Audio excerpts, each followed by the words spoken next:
Baik, selamat pagi Bapak Ibu yang dikasihi Tuhan. Kita bersyukur pada pagi hari ini kita masih bisa berjumpa kembali di dalam webinar parenting pada kesempatan pagi hari ini. Perkenalkan, saya Mr. Daniel, saya yang akan menjadi moderator selama sesi webinar pada pagi hari ini. Bapak Ibu yang dikasihi Tuhan, kondisi pandemi yang hingga saat ini belum usai, membuat kita tidak bisa berada di waktu dan tempat yang sama. Namun kita bersyukur kepada Tuhan karena pertolongannya, melalui teknologi yang ada kita masih bisa mengikuti seminar ini bersama-sama di rumah kita masing-masing. Bapak Ibu yang dikasihi Tuhan, tema dari webinar kita pada pagi hari ini adalah It's Okay to be worried. Dan harapan kita bersama, semoga melalui kegiatan ini kita menjadi orang tua yang lebih baik bagi anak-anak kita, terutama di dalam mengatasi situasi dan kondisi mental anak di masa pandemi saat ini. Bapak Ibu yang dikasihi Tuhan, sebelum memulai webinar pada pagi hari ini, izinkan saya menyampaikan beberapa hal kepada Bapak Ibu sekalian. Yang pertama, absensi kegiatan webinar akan di-share melalui link yang dibagikan pada kolom live chat yang ada di YouTube. Kami meminta Bapak Ibu sekalian supaya bisa mengisi absensi kehadiran pada link tersebut. Kemudian yang kedua, apabila Bapak Ibu ada pertanyaan selama sesi berlangsung, Bapak Ibu bisa menyampaikan dengan cara menuliskannya pada link bertanya yang nanti akan di-share oleh panitia pada kolom live chat YouTube. Dan kami menghimbau untuk Bapak Ibu sekalian bisa menuliskan pertanyaannya di link yang telah disediakan dan tidak di kolom live chat. Karena kami akan mendahulukan pertanyaan yang Bapak Ibu tuliskan pada link tersebut. Kemudian yang ketiga, izinkan saya share screen terlebih dahulu. Bapak Ibu sekalian, pada kegiatan webinar pagi hari ini, kami akan mengadakan giveaway dengan hadiah yang menarik nih dari awal hingga akhirnya, dan nanti bisa mengikuti kegiatan giveaway ini pada IG sekolah. Demikian yang bisa saya sampaikan. Bapak Ibu yang dikasihi Tuhan, sebelum memulai rangkaian webinar pada pagi hari ini, mari bersama-sama kita memuji kebaikan Allah Sang Pencipta kita. Kepada Bapak Aris, saya persilakan untuk memimpin kita di dalam memuji Tuhan.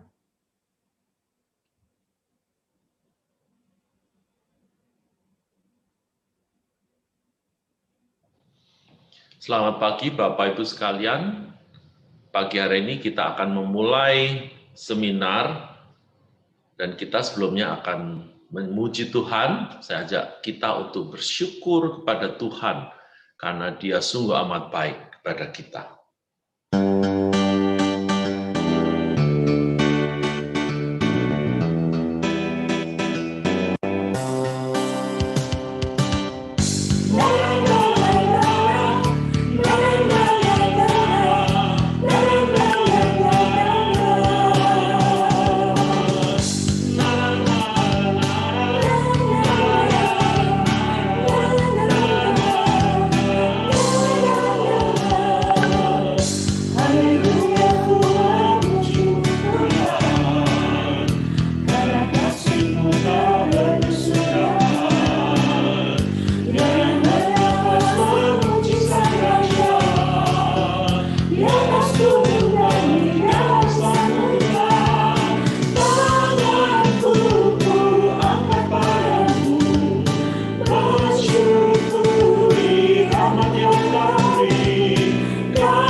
kita berdoa, Bapak Ibu sekalian, kita akan menyerahkan webinar pada pagi hari ini ke dalam tangan Tuhan. Mari kita berdoa. Bapa Surgawi, kami sungguh bersyukur kalau Tuhan memberikan kami kesempatan yang langka, yang luar biasa. Sebagai orang tua, kami boleh diberikan kesempatan untuk belajar lagi bagaimana kami boleh mendidik anak-anak kami untuk bertumbuh dengan lebih baik. Kami mau menyerahkan webinar pada pagi hari ini ke dalam tangan Tuhan. Biarlah Tuhan memberikan hikmat bijaksana kepada pemateri, boleh menyampaikan segala sesuatu yang disiapkan, dan boleh menolong kami dengan jelas bagaimana orang tua boleh mendidik anak-anak dengan bijak. Kami serahkan juga setiap kami yang mengikuti webinar ini, boleh diberikan konsentrasi, juga diberikan sukacita, semangat di dalam mengikutinya, sehingga kami boleh memperoleh banyak sekali hal-hal yang baru, yang boleh memperlengkapi kami, bisa menjadi orang tua yang lebih baik di dalam mendidik anak. Kami serahkan sekolah ini, biarlah Tuhan yang memakai sekolah ini menjadi alat yang luar biasa bagi pendidikan generasi muda, generasi akan datang, buat anak-anak kami semua. Kami serahkan dari awal hingga akhir ke dalam tangan Tuhan kami, Yesus Kristus. Amin.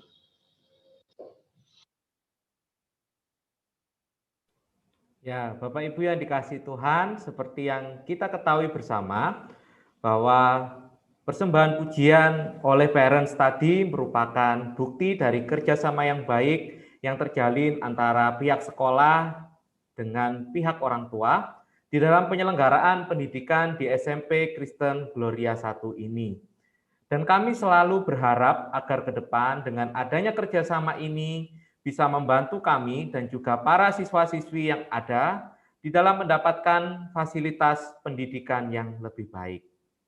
Bapak Ibu yang kasih Tuhan, berikutnya kita akan bersama-sama menyaksikan persembahan pujian dan puisi dari siswa-siswi SMP Kristen Gloria 1. Kepada anak-anak, saya persilakan.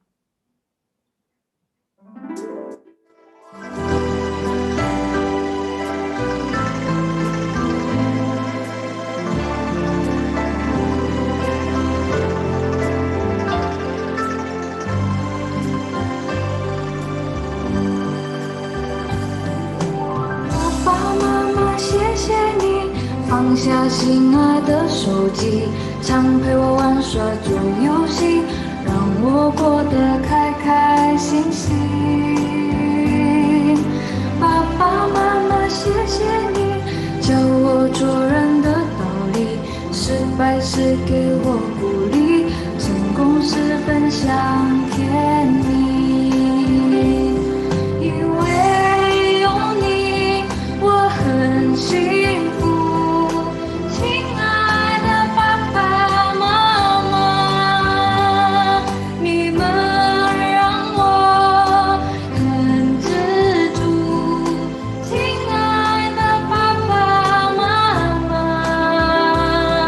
感谢有你，我不孤独。亲爱的爸爸妈妈，你们用爱将我守护。亲爱的爸爸妈妈，父母的爱像一杯浓茶，需要我们细细品味。如果说母爱是船，带着我们从少年走向成熟。那么，父爱就是一片海，给了我们一个幸福的港湾。如果母亲的真情点燃了我们心中的希望。那么父亲的厚爱，样式不弃我们远航的风帆。因为有你，我很幸福，亲爱的爸爸妈妈，你们让我很知足。亲爱的爸爸妈妈，感谢有你，我不孤独。亲爱的爸爸妈妈，你们用爱将我守护。亲爱的爸爸妈妈。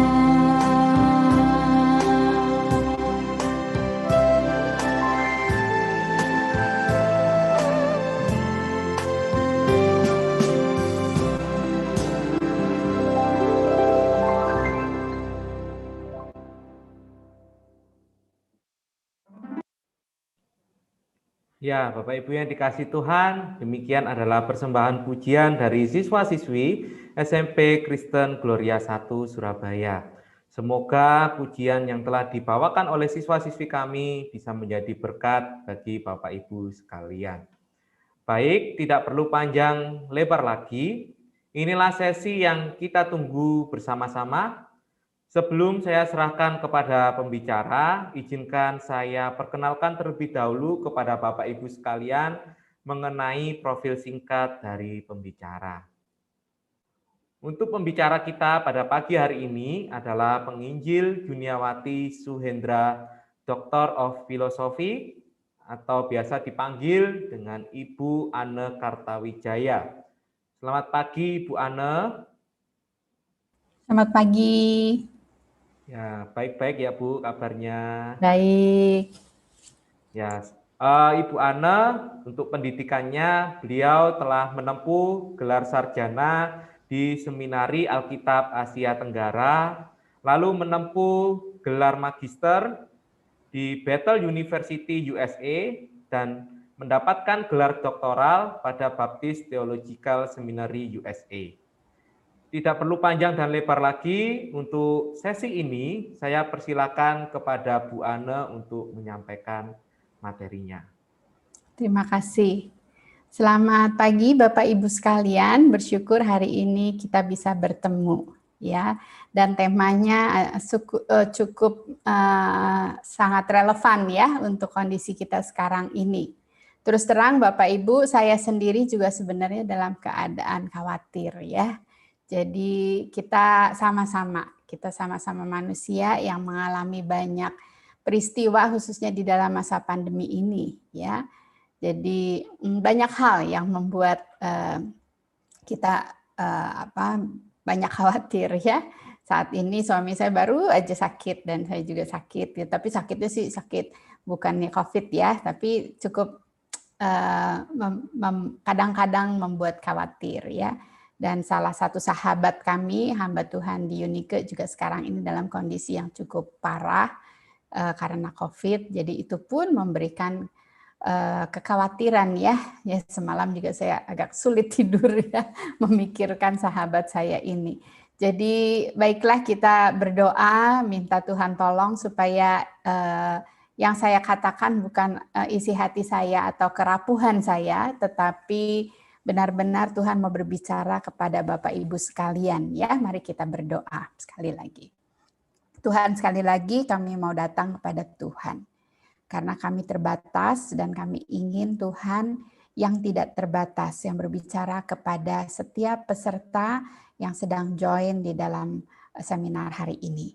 Karena kami tahu Tuhan sudah menyediakan, Tuhan sudah menyiapkan kekuatan dan tuntunan untuk setiap orang yang ada di sini.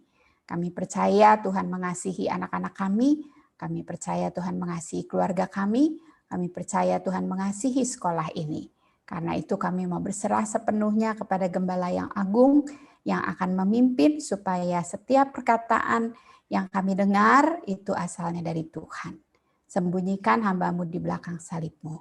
Di dalam nama Tuhan Yesus kami berdoa. Amin. Baik Bapak Ibu sekalian, jadi kita hari ini membahas satu tema yang cukup menarik ya. Satu tema yang menjadi pergumulan kita sekalian.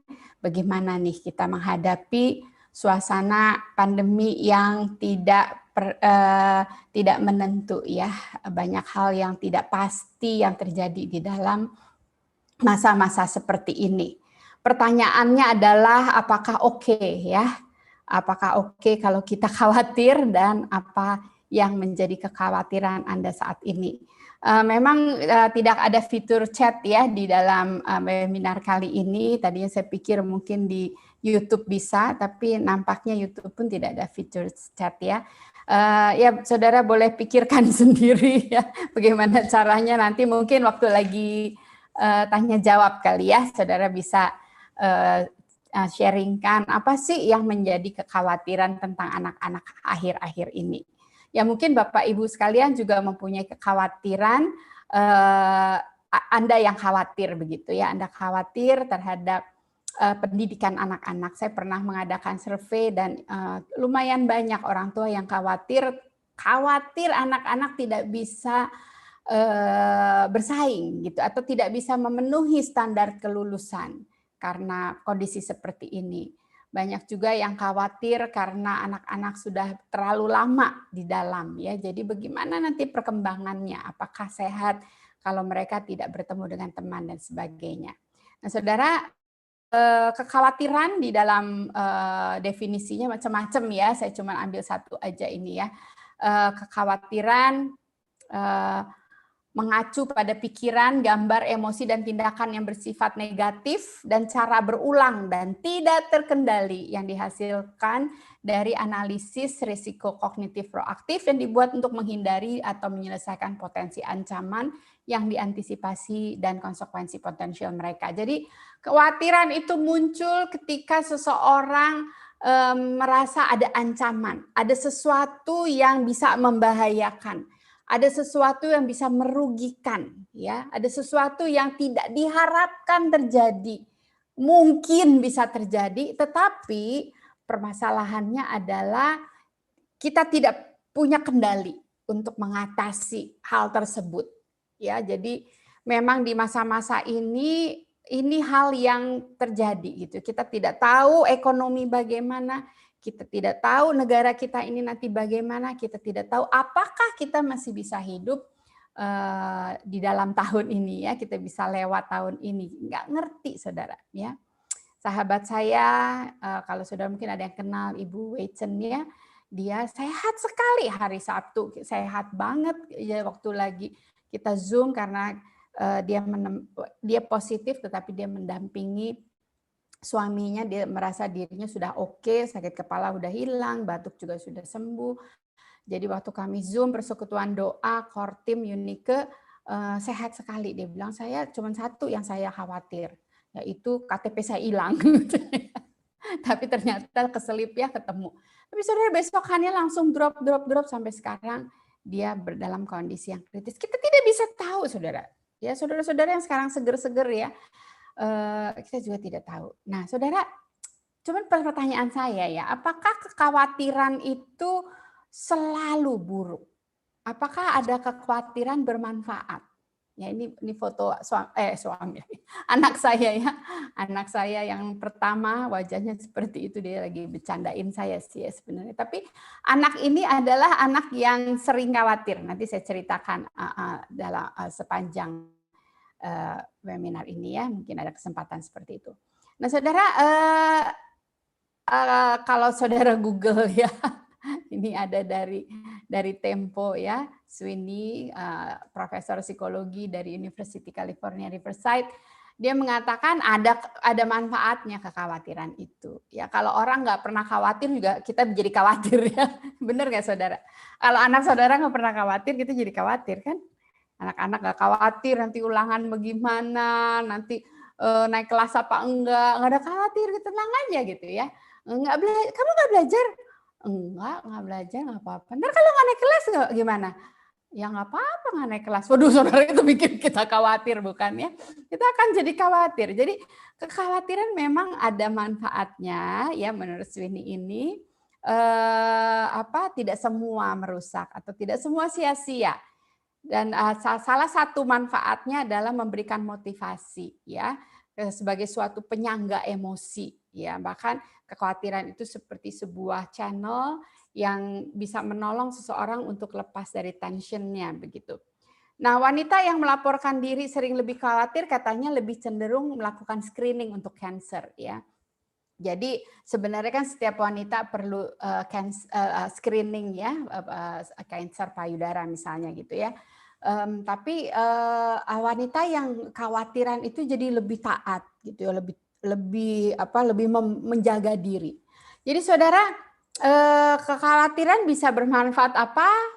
Orang bisa lebih taat pakai masker, jaga jarak, gitu, cuci tangan, gitu ya.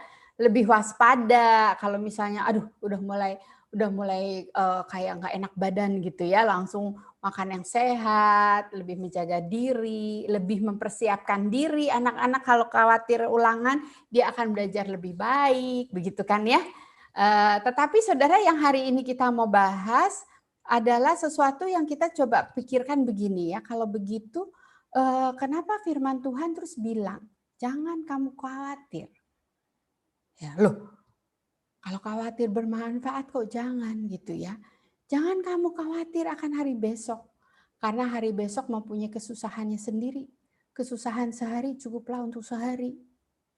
Saudara, kalau kita ajarin anak-anak terus pakai alasan ini nyebelin juga ya. Kamu nggak belajar. Kan nanti besok ulangan. Kesusahan sehari cukup untuk sehari, gubrak. Dia nggak belajar gitu ya. Karena hal ini, saudara, jangan confuse dengan hal ini ya. Kata do not be anxious, jangan khawatir. Do not be anxious. Ya, itu pakai kata merimnesete bahasa Yunaninya ya. Do not be anxious. Jangan peduli atau care for sesuatu yang sebenarnya tidak perlu dipikirkan atau dikhawatirkan. Ya, kalau kita lihat latar belakang dari tulisan ini, Tuhan Yesus mau berbicara tentang bagaimana memberikan penghiburan ya kepada orang-orang yang susah pada saat itu dalam kondisinya yang tidak yang orang-orang yang tidak mampu. Nah, kemudian Tuhan Yesus mengatakan Allah Bapa memelihara. Jangan khawatir, jangan membuat kekhawatiran itu merusak. Jadi yang saya ingin bicarakan hari ini sebenarnya lebih kepada anxiety. Jadi kecemasan ya. Jadi worry itu bisa juga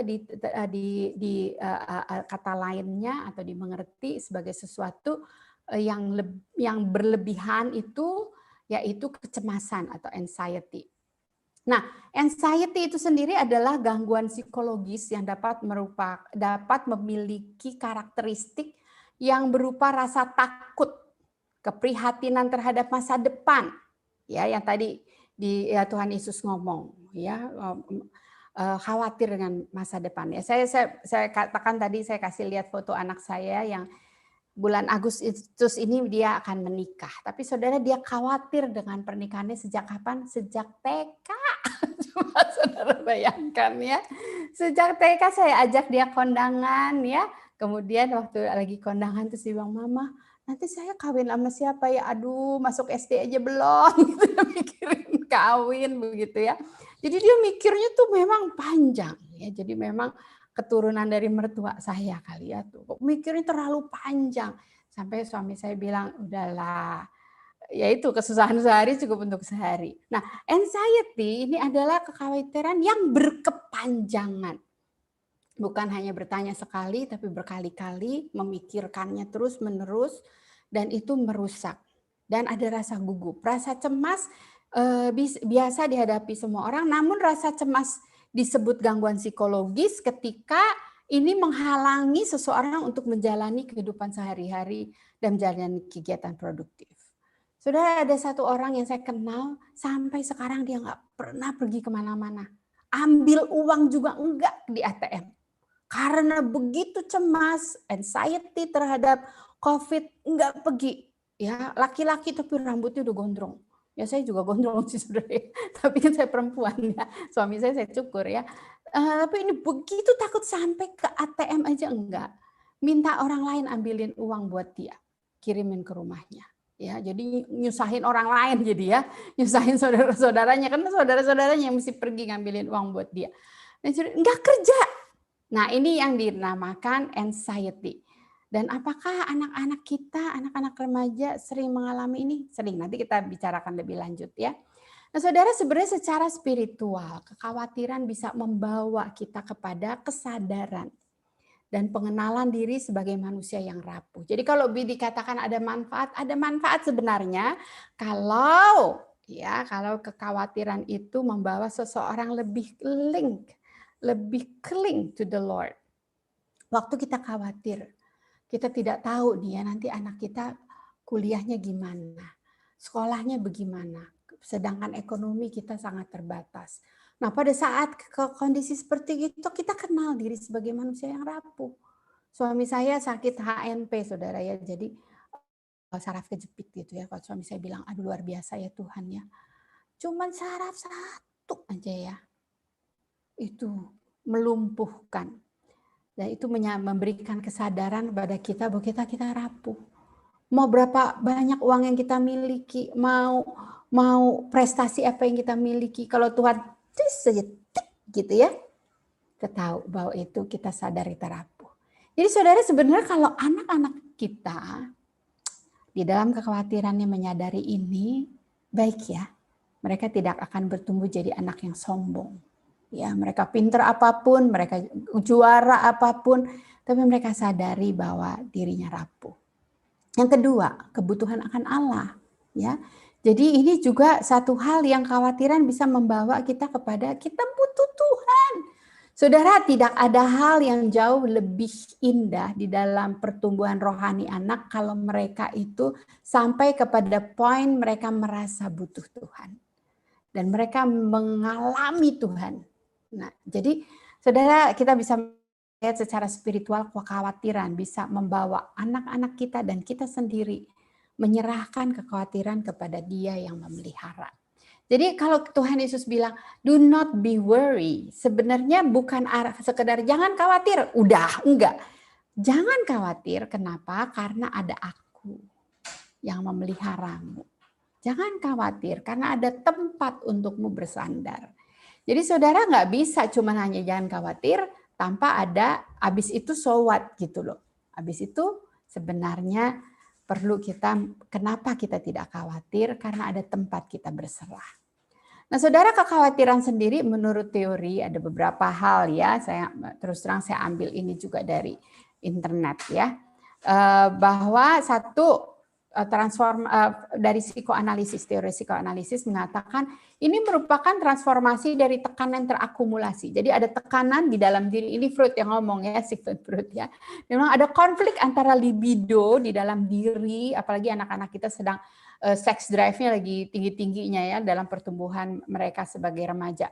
Jadi ada dorongan dari dalam diri. Nah, kemudian ada realita yang lain yang memberikan ancaman kepada dia. Nah, kemudian ini menjadi ada hambatan ya di mana libidonya ini nggak bisa keluar begitu ya, nggak bisa dilampiaskan, dilepaskan. Nah, itu akhirnya memberikan kepada mereka perasaan khawatir. Ya, jadi di dalam perkembangan remaja ini seringkali muncul karena adanya kerja hormon yang begitu hebat gitu ya.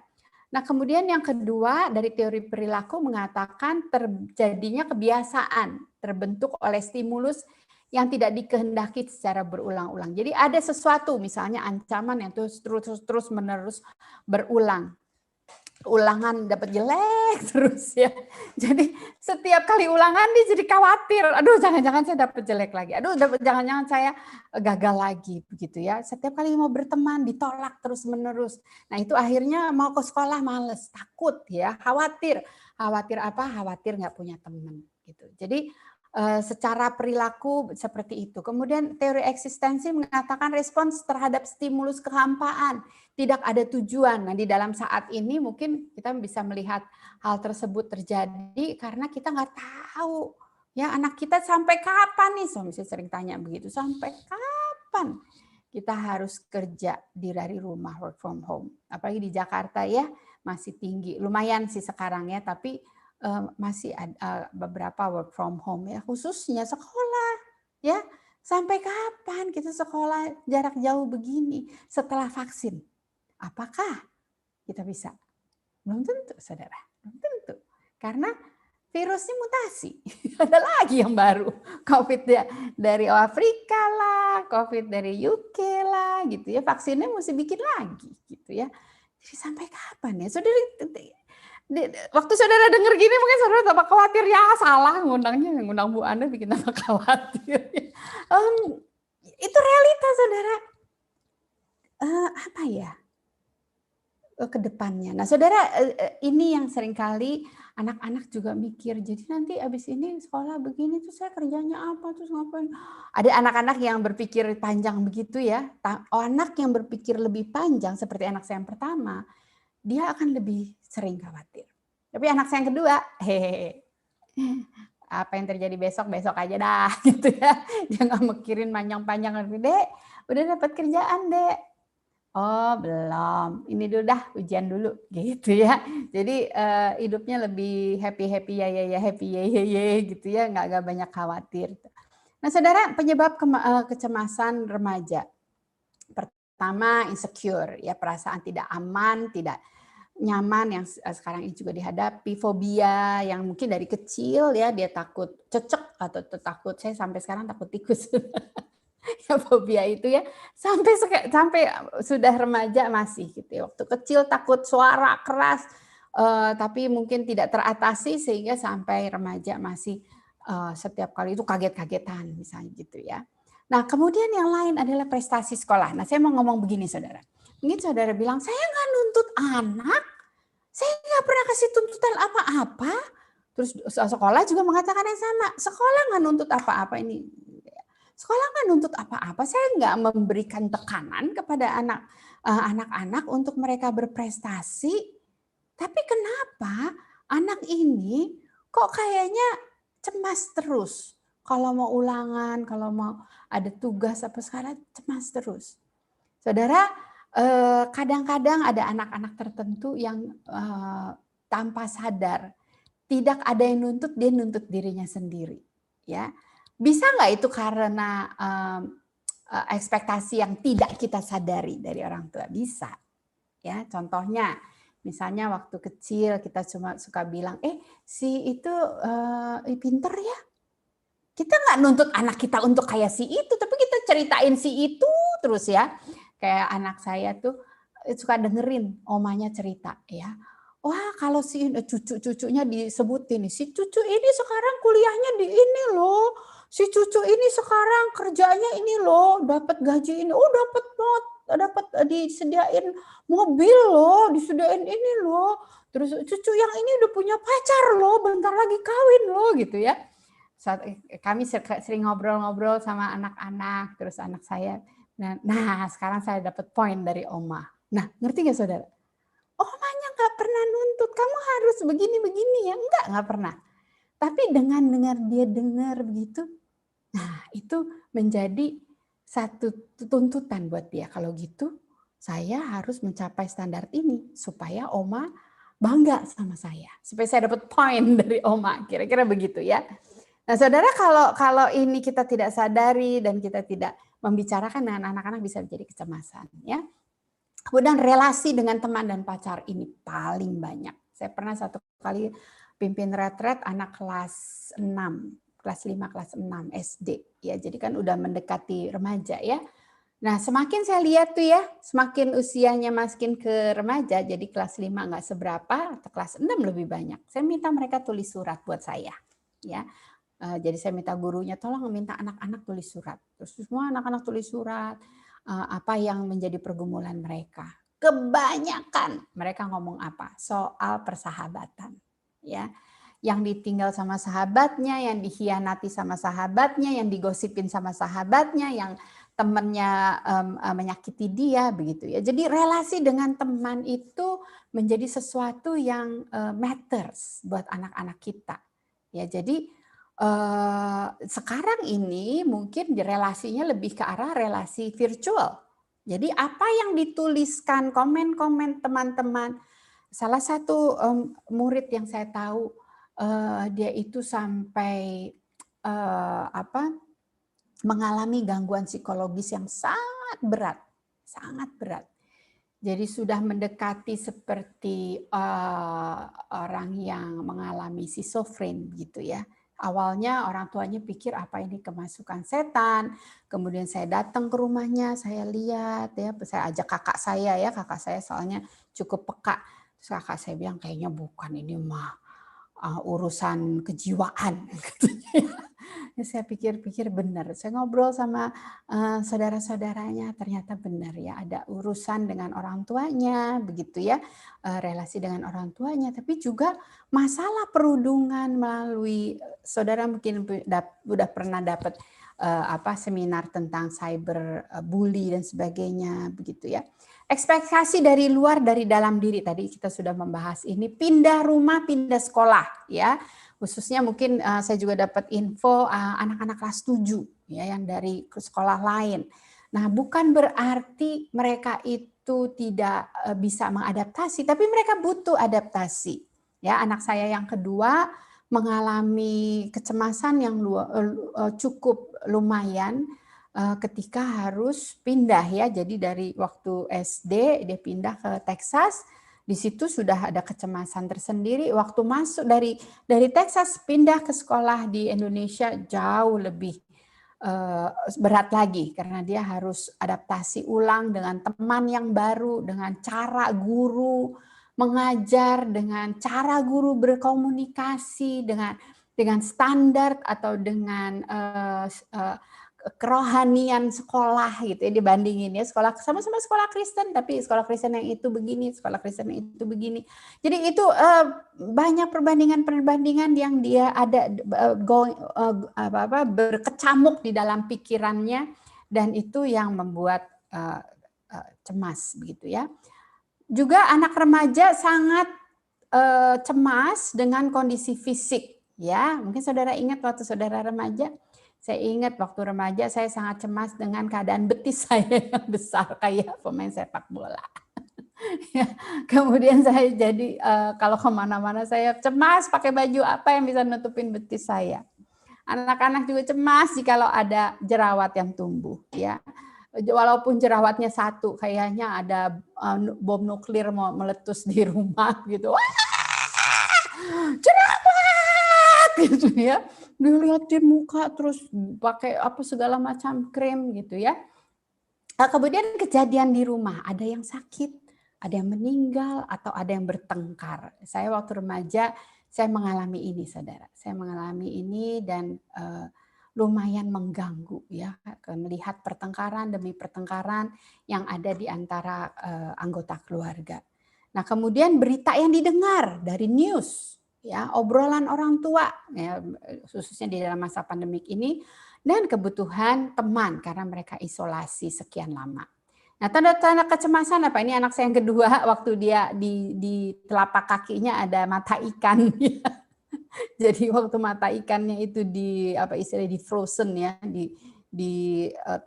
ditembak sama saya lupa namanya ya. Zat apa tuh yang dingin. Nah, itu dia kesakitan ya, saudara ya. Ya, saudara, tanda kecemasan anak-anak itu apa? Tanda kecemasan yaitu misalnya jantung berdebar, bernafas cepat, berkeringat berlebihan daripada biasanya. Apa-apa kaget-kaget melulu begitu ya, cepat kaget, otot tegang gitu ya, mukanya kelihatan tegang, atau mata berkedip-kedip, excessive blinking the eyes. Gangguan tidur, ngigo tengah malam ya, anak saya yang pertama itu yang saya bilang tukang khawatir dari umur 3 tahun. Bisa tiba-tiba dia berdiri di atas ranjang, mimpi buruk, ngompol tidak biasa. Jangan disangka anak remaja nggak pernah ngompol, bisa saudara ya, cuma dia diam-diam aja. Tapi itu menunjukkan dia ada kekhawatiran, lengket pada orang tua atau justru menghindari dan mengurung diri dalam kamar, menangis terus-menerus ya, nggak apa-apa tiba-tiba nangis gitu, terus kita bilang cengeng lu gitu ya, jangan ya saudara, jangan bilang begitu. Berteriak-teriak ketakutan untuk hal-hal yang mungkin saudara bilang nggak usah sampai teriak-teriak, itu kenapa sih gitu ya, tapi bilang aduh gimana nih gitu ya, misalnya waktu itu anak saya pernah kehilangan naskah dramanya hilang. Waduh, nyarinya tuh sama ekspresi takut yang menurut saya sih berlebihan. Waduh, carinya tuh sampai sambil barangnya dibrak gitu. Itu kan bikin kesel ya. Nyari, tapi jangan bikin mama marah gitu ya. Jangan dibanting-banting barang misalnya gitu ya. Kitanya jadi akhirnya kita marah meledak-ledak juga sama emosi anak. Jadi marah dan meledak-meledak juga tanda kecemasan. Sakit kepala ya, ini agak susah nih ya di masa pandemi ini karena kecemasan atau karena COVID.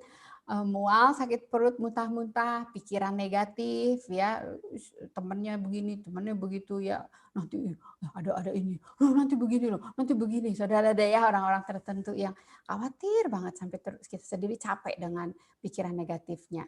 Kehilangan percaya diri, nggak mau apa-apa, disuruh ini nggak mau, suruh ikut perlombaan nggak mau, suruh ikut ini nggak mau.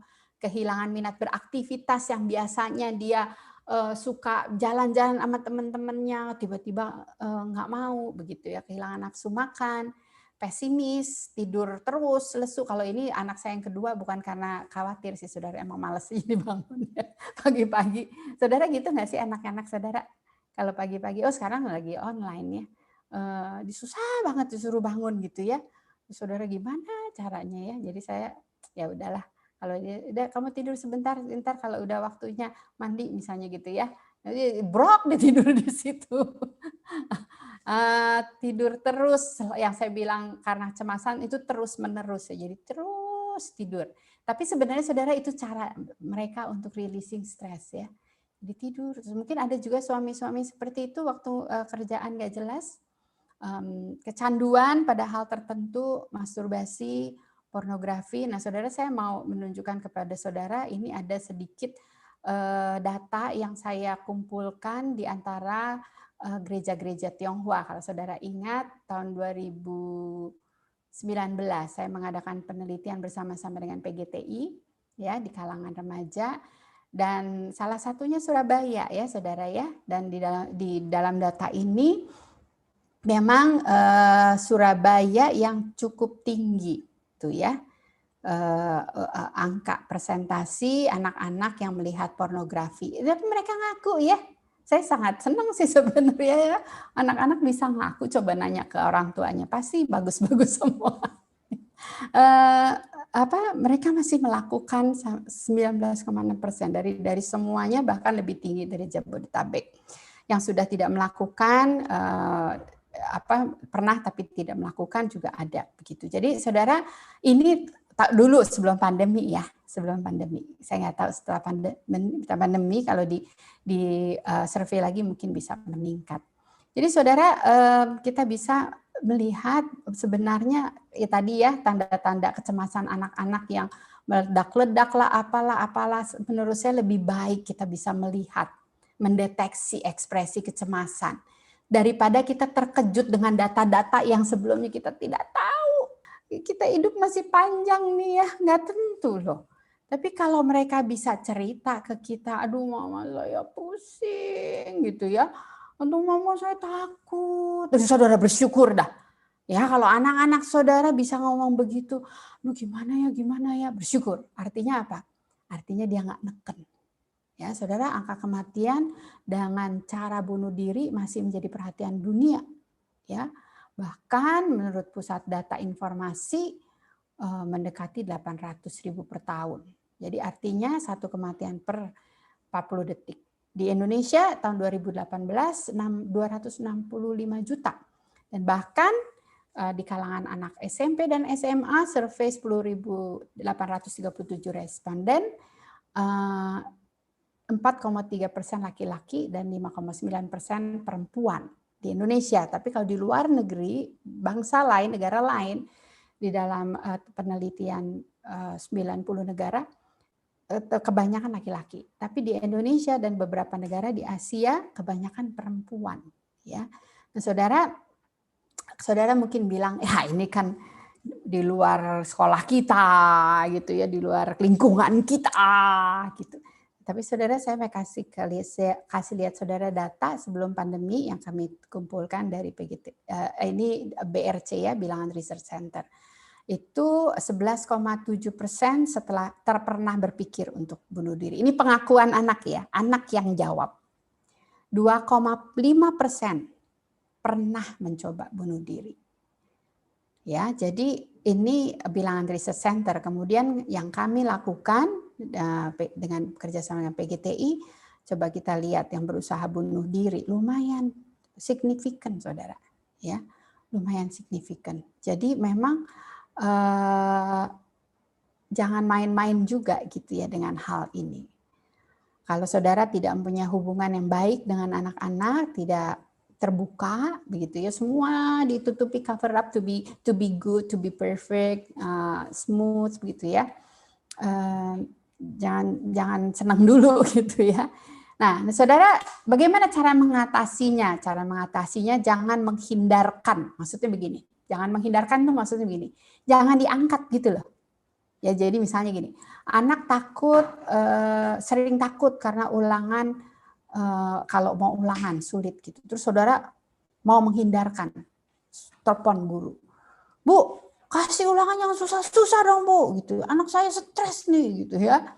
Nah, saudara, itu kita sedang memberikan kepada mereka pelajaran loh dengan helikopter parenting kita itu, gitu ya.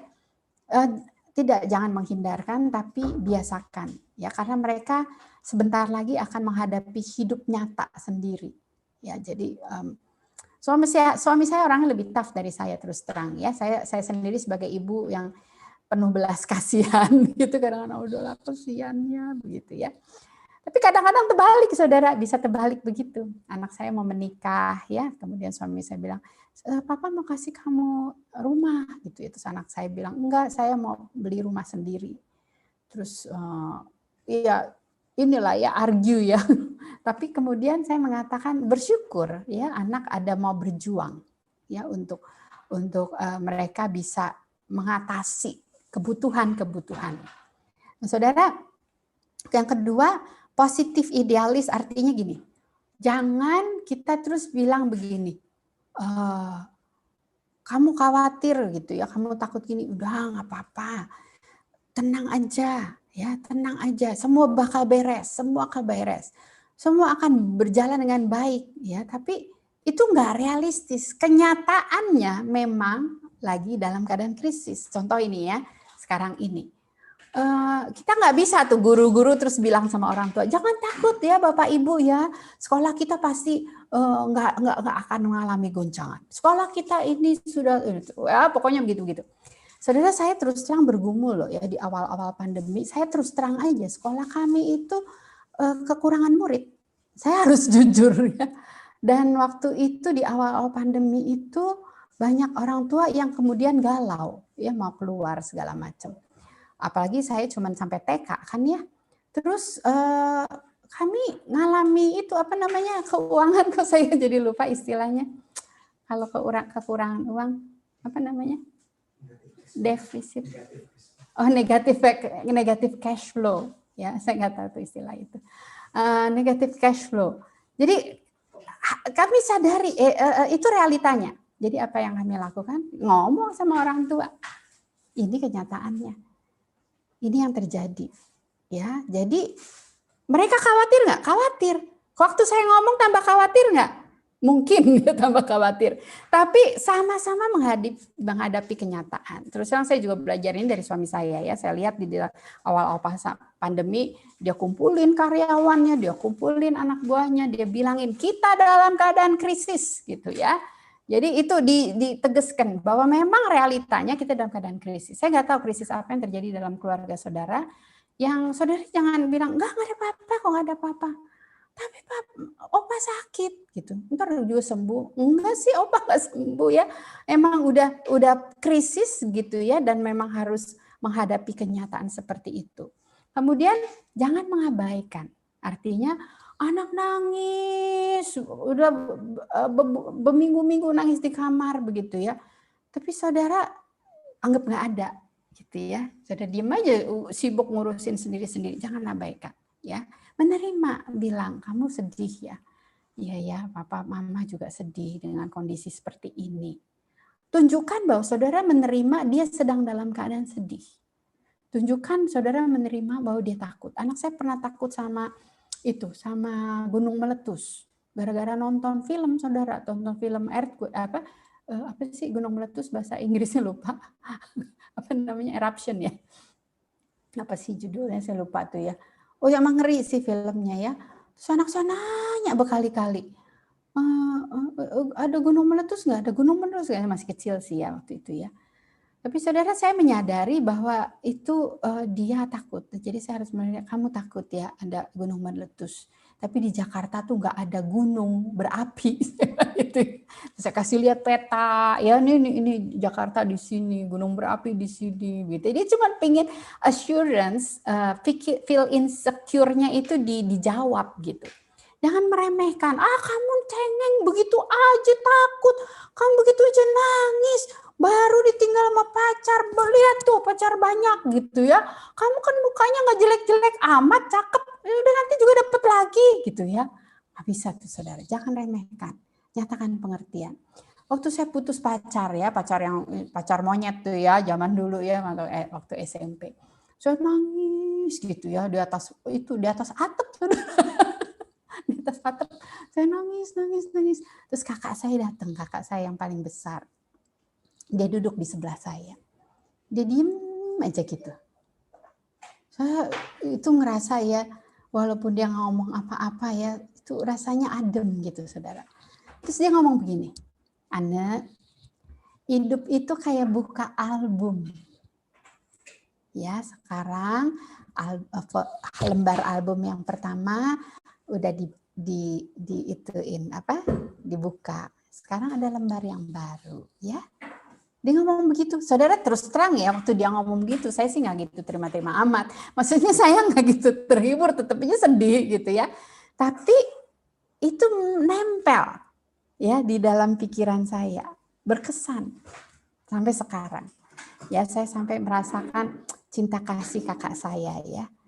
Pada saat itu menemani, mengerti bahwa saya dalam keadaan rapuh pada saat itu. Melarang khawatir. Ya jangan melarang, jangan khawatir. Tuhan udah bilang, jangan khawatir. Kesusahan sehari untuk sehari gitu ya. Nah, saudara, memang itu firman itu harus disampaikan, tapi harus disampaikan dengan cara yang benar.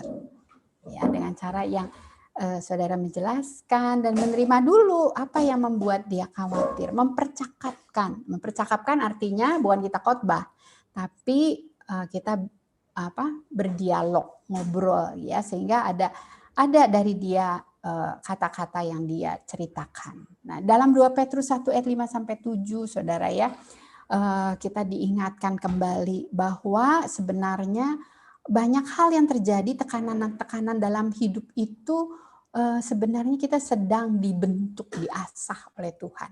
Ya, kesusahan yang terjadi sekarang ini, kita nggak ngerti tujuan Tuhan apa.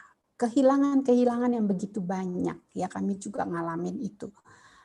Kita tidak mengerti, tetapi firman Tuhan ingatkan sebenarnya sedikit demi sedikit dengan semuanya itu. Ya, kita iman kita ini sedang mengarah kepada pengenalan yang lebih banyak tentang Tuhan, pengenalan yang lebih dalam tentang hidup. Kemudian dari situlah kita bisa mengendalikan diri, dari situlah kita tetap bisa berjuang, dan dari ketahanan itu kita bisa mulai mengembangkan kebaikan-kebaikan yang mempermuliakan Tuhan, dan bisa kemudian menyatakan kebaikan kepada orang lain, sehingga orang lain juga bisa memuliakan Tuhan. Itu juga yang bisa terjadi buat anak-anak kita. Nah, jadi saudara, tips aja beberapa hal ya. Kita perlu memberikan kepada anak-anak kita itu kesempatan untuk rileks. Ya, jangan lupa ya. Saya lihat bobot atau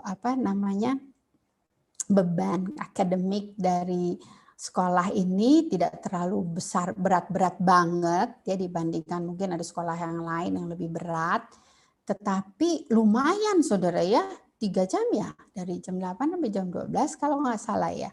Mereka harus Zoom 55 menit. Saya sendiri ngajar di saat untuk mahasiswa, saya mesti ingat-ingat terus ya, mereka butuh istirahat ya, setiap 50 menit, 55 menit mereka istirahat. Kemudian saya rasa guru-guru di sini banyak sekali menolong dengan cara yang kreatif, dengan cara yang menyenangkan begitu ya. Tapi di rumah saudara harus memberi kesempatan anak rileks. Mereka mau main games, kasih kesempatan. Jangan saudara sedikit-sedikit lihat anak main game, main terus gitu. Ih, dia udah sekolah dari pagi gitu ya, kasih kesempatan untuk main. Kalau dia nggak dikasih kesempatan untuk main, jangan marah kalau dia main pada saat di sekolah ya. Dia diam-diam, anak kita pinter-pinter saudara ya, dia dengan berbagai cara gurunya pikir dia ada, padahal dia lagi main gitu. Nah, jadi saudara kasih kesempatan untuk anak-anak rileks ya. Peran orang tua adalah sebagai teladan, sebagai trainer, sebagai tutor dan teman. Oh, saudara, saya ternyata sudah lewat jauh ya, waktu saya sudah melampaui. Cepat aja ya sedikit ya. Jadi aktivitas yang sehat, chores bersama, family adventure, percakapan dari hati ke hati, peka terhadap jendela hati anak, mendoakan anak, terlibat dalam minatnya, melakukan misi bersama, melayani orang yang lebih susah, dan mengurangi stres dengan mungkin cuman uwal-uwalan ya di tempat tidur malam hari. Jarak bukan alasan ya. Jadi walaupun saudara pergi jauh, tetap bangun heart connection dengan anak. Jangan terlalu serius banget ya. Ada waktu-waktu untuk lepas, tertawa lepas, bercanda-bercanda, silly things, physical emotional bonding ya, berenang bareng, makan bareng sama anak ya. Dan saudara perlu choose your battle, jangan semuanya diberantemin istilahnya ya. Pertarungan-pertarungan itu saudara perlu perhatikan, dan kalau ada sesuatu yang muncul, saudara tahu bahwa mereka sebenarnya sedang khawatir, cuman ekspresinya aja yang kadang-kadang membuat kita menjadi marah atau emosi gitu ya. Jadi saudara ingat, kita doa sama Tuhan supaya Tuhan memberikan kita kedamaian untuk menerima ya apa yang bisa menerima yang tidak bisa diubah, berani mengubah apa yang bisa diubah, dan bijaksana membedakan keduanya. Saya berharap ini menjadi teladan bagi anak-anak kita, bagaimana kita menghadapi kekhawatiran, dan mereka juga bisa menghadapi kekhawatiran dengan cara yang baik dan membuat mereka lebih dekat dengan Tuhan. Sampai di situ mungkin saya berdoa sebentar sebelum masuk dalam tanya jawab. Tuhan, kami mau berdoa sekali lagi untuk orang tua yang hari ini sedang mendengarkan webinar ini ataupun nanti lewat YouTube. Kami berdoa biarlah kiranya Tuhan tolong apapun yang terjadi dalam kehidupan keluarga mereka, Tuhan bantu supaya kekhawatiran tidak berakibat menjadi lebih buruk, tetapi kekhawatiran justru menolong kami untuk lebih aware dengan apa yang harus kami lakukan, dan juga lebih mendekatkan kami pada Engkau karena kami rapuh, dan Engkau yang kuat yang bisa menolong anak-anak kami, bahkan hal-hal yang tidak kami bisa hadapi sendiri. Di dalam nama Tuhan Yesus kami berdoa, amin.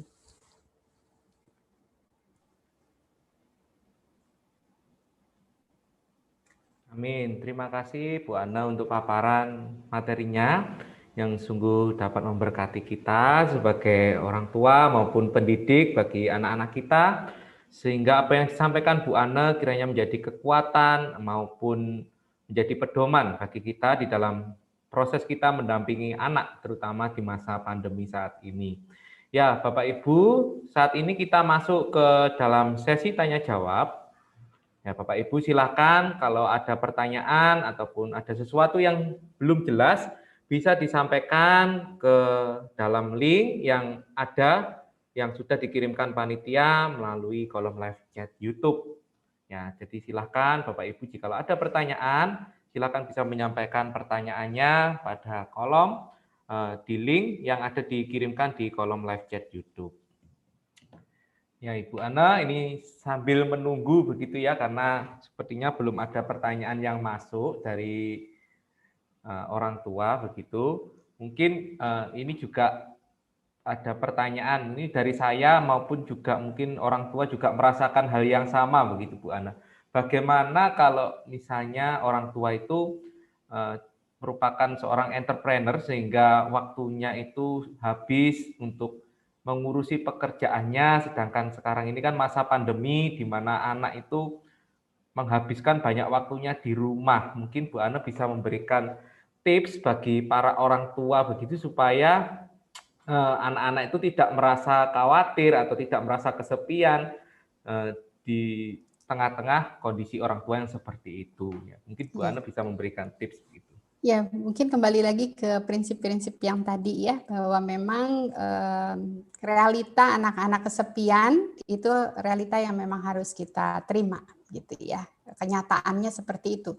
Realita orang tua harus bekerja keras, itu juga realita yang kita harus terima. Tetapi sekarang permasalahannya saya rasa it's a matter of management, ya, mengelola waktu, mengelola hidup gitu. Dan pengelolaan waktu dan pengelolaan hidup di dalam keluarga itu seharusnya dilakukan bersama-sama, bukan hanya ayah sendiri, mama sendiri, anak sendiri, tetapi bersama-sama mengintegrasikan pengelolaan itu sehingga kita tetap bisa menemukan kesempatan untuk bersama-sama. Jadi bahkan bagus sekali anak-anak tahu ya, ada jam-jam tertentu yang memang mereka harus masing-masing sendiri-sendiri. Karena mereka sebentar lagi kan juga udah dewasa ya. Jadi ini ada satu latihan pendewasaan. Mereka sendiri-sendiri, tetapi ada waktu mereka harus mendedikasikan dirinya untuk keluarga. Ya entah itu membantu, misalnya bantu mamanya bikin kue, misalnya begitu ya. Dan kami di Yayasan Unike, kami juga jatuh bangun ya, kalau saudara lihat di Instagram ada cek toko sahabat ya. Jadi setelah pandemi kami langsung berpikir, wah ini yang beberapa bisnis tertentu akan tutup gitu ya, akan nggak jalan, jadi harus cepat-cepat ganti profesi gitu kan. Jadi akhirnya kami tetapkan untuk buka cek toko sahabat supaya keluarga-keluarga bisa survive gitu ya, bisa cari penghasilan. Dan saya lihat di foto-fotonya mereka, anak-anak remajanya membantu gitu ya. Jadi saya rasa ini sesuatu yang it's a matter of management, mengelola. Ya, jadi memang orang tua dan harus mengajarkan anak-anak bagaimana manajemen waktu begitu ya Bu Ane ya, supaya tetap terjalin hubungan yang baik antara orang tua dengan anaknya. Ya, para Bapak Ibu, orang tua murid silakan jikalau mungkin ada pertanyaan begitu silakan bisa disampaikan supaya nanti bisa dijawab oleh Bu Ane. Silakan Bapak Ibu. Ya, sambil menunggu pertanyaan yang masuk, saya mengingatkan kembali bahwa setelah sesi seminar ini kita akan ada giveaway ya. Bapak Ibu silakan cek di Instagram sekolah yaitu @smpgloria1. Nah, kami akan memberikan hadiah ya, pulsa sebesar 200.000 untuk 5 orang pemenang ya. Ya, mungkin bisa membantu Bapak Ibu sekalian di tengah kondisi Gloria Home Learning harus menyediakan pulsa bagi anak-anaknya. Silakan Bapak Ibu bisa berpartisipasi. Siapa tahu yang beruntung bisa mendapatkan hadiah ini. Ibu Ana, ini ada pertanyaan yang masuk ke chat saya. Bagaimana tips untuk mengatasi kekhawatiran anak yang belum dapat menemukan cita-cita ingin jadi apa di masa depan? Sebagai orang tua agak khawatir juga dalam mengarahkan bakat minatnya. Ini ada pertanyaan yang masuk seperti itu Bu Ana. Ya. Silakan Bu Ana. Ya memang saya tidak tahu itu usia berapa. Tapi kalau anak usia kelas SMP mungkin ya masih cukup jauh ya ke sana. Ya sistem pendidikan kita di Indonesia juga mungkin masih belum terlalu membantu anak untuk benar-benar bisa menemukan banyak kemungkinan-kemungkinan. Dan saya rasa mungkin di zaman sekarang anak-anak lebih sulit lagi menemukan mereka mau jadi apa, karena kita saja orang tua juga nggak tahu ya kita nanti tahun ke depan mau ngapain. Karena perubahan disrupsi ini, era disrupsi ini membuat banyak orang yang tidak berani berencana terlalu jauh. Nah, satu pihak untuk generasi ini, generasi millennials, generasi Z ya, dan juga anak-anak SD nanti generasi Alpha. Karena perubahan zaman yang ada ini kan banyak profesi-profesi yang baru ya. Yang dulu, zaman dulu saya kan mau jadi dokter, mau jadi insinyur gitu, kira-kira begitu ya. Tapi sekarang anak-anak kan punya cita-cita yang beda.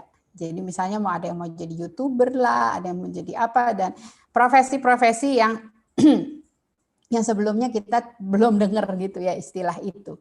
Nah, tergantung gimana kita meresponi. Kalau kita, sekali lagi ya, kadang-kadang anak-anak menangkap bukan dari apa yang dia dengar waktu dia ngomong, tapi dia dengar dari obrolan-obrolan orang tuanya dengan orang lain.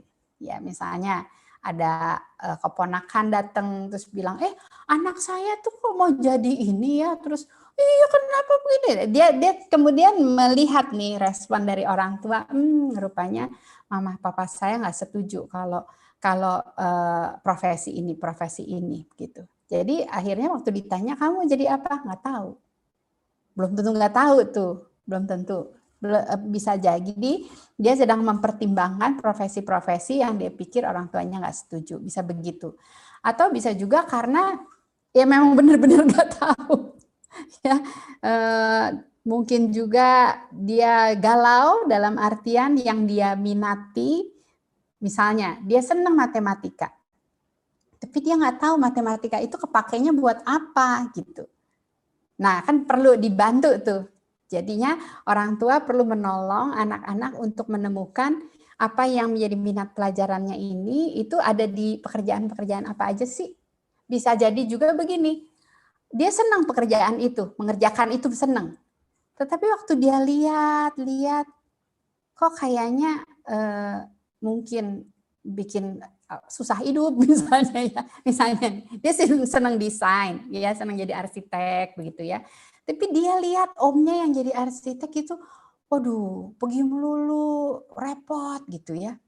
Nah, jadi itu sebabnya di masa-masa anak-anak, kalau di Unike kita istilahnya di fase adulting ya. Jadi orang tua dari anak-anak kelas 2, 3 SMA ada KTB khusus, kita belajar tentang adulting. Nah, suami saya tuh ya yang melatih orang tua. Nah, salah satunya yang harus kita lakukan orang tua menolong mereka untuk explore. Ya, kadang-kadang kita titipin anak ini untuk istilahnya observe sama temennya kita ya. Misalnya dia, anak saya waktu itu mau apa distribusi apa? Saya lupa istilahnya. Pokoknya urusan pabrik lah gitu ya. Jadi suami saya taruh dia di pabrik, disuruh observe kerjaan pabrik kayak apa gitu. Pulang dari situ terus nggak mau lagi. Terus dia katanya mau jadi insinyur. Terus suami saya ikut sama temen yang insinyur. Ikutin seharian tuh kelas 3 SMA ya. Udah mau lulus. Udah mau masuk universitas. Nah, kemudian ikut di situ, habis itu pulang-pulang nggak mau. Dia minat ya. Masuk kuliah waktu itu engineering begitu ya. Terus tahun kedua ganti. Ya, tahun ketiga masih ganti. Akhirnya ujung-ujungnya jadi apa, saudara? Lulusnya applied math. Ya, suami saya bilang, kamu ambil applied math, nggak boleh berhenti di S1. Nggak kerja apa-apa kalau applied math. Mesti langsung ke S2 gitu ya. Terus akhirnya dia ada masa-masa mau pindah gitu ya. Mau nggak lakukan janjinya, akhirnya dia ambil data science. Jadi saudara bisa jauh banget gitu dari engineering terus sekarang jadi data science. Jadi orang tua perlu mendampingi anak-anak. Ya, bukan berarti dia mengatakan saya cita-cita sekarang ini kemudian dia jadinya itu gitu. Ya. Ya, memang di sini peran orang tua sangat vital ya, Bu Anu, bisa dikatakan dalam menentukan di mana anak-anak nanti masa depannya seperti apa. Ya. Kira-kira itu pertanyaan yang masuk kepada saya. Bapak Ibu sekalian, saat ini kita berada di penghujung acara, saya meminta dengan kasih Ibu Anne dapat menyampaikan closing statement sebagai kesimpulan ataupun bisa menjadi motivasi bagi kami semua, supaya kami bisa menjadi orang tua yang baik bagi anak-anak dan menjadi penolong bagi mereka. Saya persilakan Bu Anne bisa menyampaikan closing statement-nya. Ya, Bapak Ibu, kesempatan kita untuk mendampingi anak-anak di masa remaja itu kesempatan yang krusial. Jadi gunakan waktu itu dengan baik-baik. Karena di masa-masa ini anak-anak sedang mencari jati diri. Mereka sedang meneladani, mereka butuh dilatih, mereka butuh tutor, dan mereka butuh teman untuk menjalani kehidupan yang sulit ini. Realitanya hidup ini sulit, dan kedepannya mereka akan menghadapi kehidupan jauh lebih sulit sebagai seorang pemuda yang mandiri. Jadi pakai waktu ini baik-baik untuk suatu saat mereka akan kita lepas sebagai eaglets, ya, anak-anak Raja Wali yang nantinya akan terbang tinggi, dan mereka akan terbang tinggi sebagai Raja Wali yang tidak pernah letih, lesu, dan lelah karena ada Allah yang bersama dengan dia. Ya, terima kasih Bu Anne, sungguh memberkati kita semua. Semoga karena kita di sini sebagai pendidik dan juga orang tua bagi siswa-siswa dan juga anak-anak kita, kiranya Tuhan juga boleh menguatkan kita di dalam tugas dan peranan kita dalam mendidik anak-anak kita. Bapak Ibu sekalian, kita akan mengakhiri kegiatan webinar pada pagi hari ini. Untuk itu sebelumnya mari kita berdoa kepada Tuhan, memohon supaya Tuhan terus menolong kita dalam mendidik anak-anak kita. Untuk doa penutup, saya persilakan kepada Ibu Kim Ruti selaku Kepala SMP Kristen Gloria 1 untuk memimpin kita di dalam doa. Mari bersama-sama kita berdoa. Bapa kami yang baik, Bapa yang di surga yang mengasihi kami. Kami bersyukur untuk waktu kesempatan Tuhan terus berbicara kepada kami melalui hamba-hamba Tuhan. Kami berdoa pada pagi hari ini supaya firman Tuhan yang sudah ditaburkan boleh kami simpan dalam hati kami dan boleh mempengaruhi kami di dalam menimbang-nimbang semua keputusan yang harus kami putuskan. Kami berdoa untuk Pak Christian, untuk Ibu Anne dan seluruh keluarga. Tuhan peliharakan dan Tuhan kuatkan untuk menghadapi situasi dan hidup yang telah Tuhan berikan. Kami berdoa untuk orang tua SMP Kristen Gloria 1, untuk anak-anak yang kami kasihi, siswa-siswi SMP Kristen Gloria 1. Kami mohon Tuhan, peliharakan kami dalam kasih Tuhan. Bahwa Engkau Allah yang mengasihi kami, kesulitan, bahkan kesukaran, ataupun hal-hal yang boleh terjadi di dalam dunia ini, tidak memisahkan kami dari kasih Tuhan. Biarlah kasih itu boleh terus ada di dalam hati dan pikiran kami, melampaui semua kekhawatiran dan melampaui segala ketakutan hidup kami ini. Bapa, bila Engkau bersama dengan kami, Sang pengendali hidup dan segala sesuatu yang Engkau ciptakan ini, bersama-sama memimpin dan menyertai kami, kami akan berjalan bersama dengan Tuhan di dalam damai sejahtera Tuhan. Berkati untuk setiap anak-anak, berkati setiap orang tua yang sudah mendengarkan firman Tuhan. Berkati setiap guru-guru, supaya Tuhan berikan kekuatan dan hikmat menjadi partner bagi orang tua untuk boleh membesarkan anak-anak remaja kami ini. Terima kasih Tuhan, dengar doa kami, dalam nama Tuhan Yesus kami sudah berdoa. Amin. Bapak Ibu yang dikasihi Tuhan, sekian webinar parenting yang bisa kita saksikan bersama-sama. Sebelum mungkin meninggalkan YouTube, seperti itu ya Bapak Ibu sekalian, saya mohon dengan kasih, jikalau berkenan bisa mengisi link untuk evaluasi kegiatan kita pada hari ini. Apabila Bapak Ibu berkenan, Bapak Ibu bisa mengisi link evaluasi tersebut. Link evaluasi akan dikirimkan panitia di kolom live chat. Dan Bapak Ibu sekalian, semoga apa yang sudah kita terima melalui webinar pagi hari ini bisa kita terapkan di dalam mendidik anak-anak kita. Terima kasih kepada Bu Ane dan terima kasih juga kepada para parents yang sudah mengikuti kegiatan ini dari awal hingga akhirnya. Saya mengingatkan kembali, jangan lupa untuk mengikuti sosial media SMP Kristen Gloria 1, terutama karena kita akan ada giveaway di siang hari nanti. Selamat beraktivitas.